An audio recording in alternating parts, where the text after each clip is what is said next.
Good day and welcome America and beyond. I'm Tom Donahue for Tom Donahue Reports and the briefing. Well, Trump triumphed. Trump actually romped. You want to talk about a tsunami?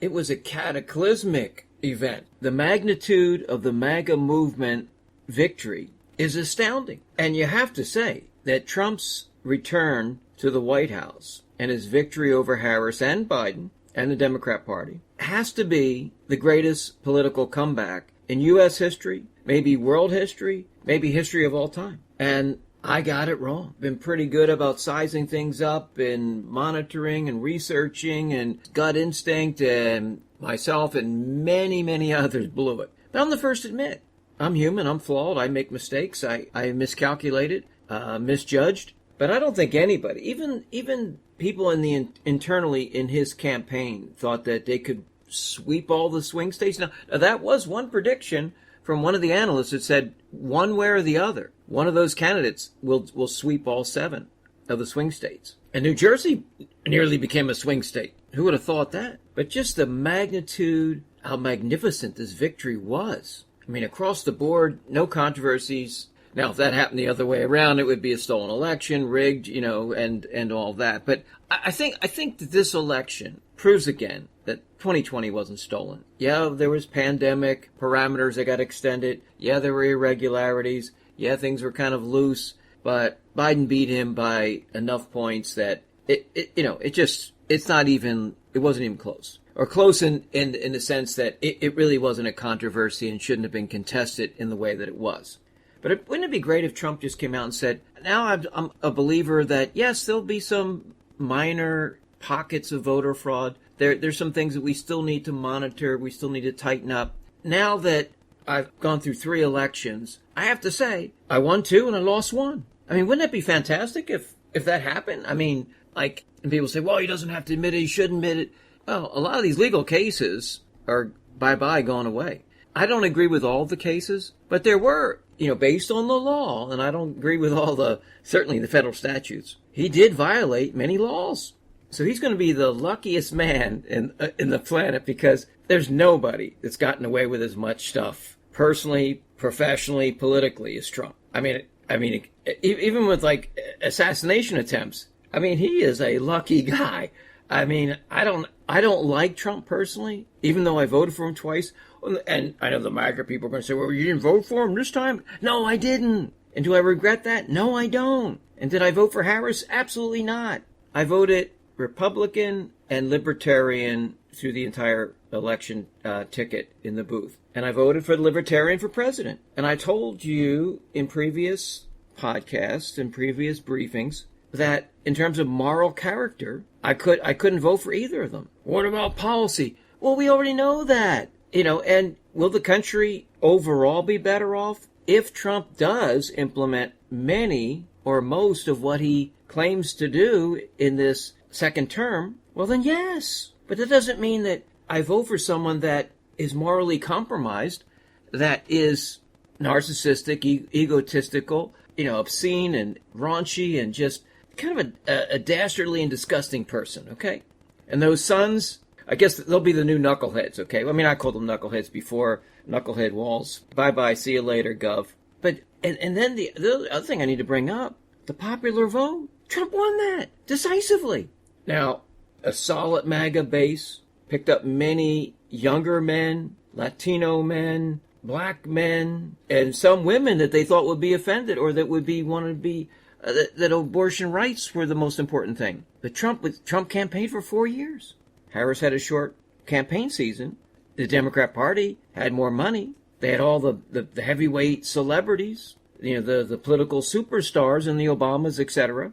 The baton got passed, well, because of the White House coup, but nevertheless, they had a chance to substitute, sort of like bringing in the backup quarterback or there may be someone that's waiting in the wings that's actually better than the starting quarterback that people have been clamoring for. But they didn't have enough time to go through a minor primary season and have that competition. But, just say it was Gavin Newsom. And in all likelihood, he probably would have been the candidate. He would have lost to Trump. Trump would have squashed him too, because he is far left. All this internal strife and squabbling and and finger pointing and the blame game. And they're coming up with all kinds of irrational and just crazy and psychotic reasons why she lost. And we'll get into that in another edition. And I'll just give a little credit to Harris and Biden. Peaceful transfer of power. No, not contesting the election. Trump would not have done that, even if it was decisive and overwhelming. So I'll give him a little credit for that. Now, I don't know how true this is, but Biden did say that he was planning to attend the inauguration, whomever won. And George W. Bush sent a congratulatory message to Trump. I just hope that Trump focuses less on grievances, more on policy, more on what's on his work plate and what's doable, and don't worry about the social media. I know that Robert F. Kennedy Jr., there's been some things come out of late that he's a little bit weird, but there's a lot of weird people on both sides of the political aisle. But he's right on fluoridation. He's right on too much FDA regulation.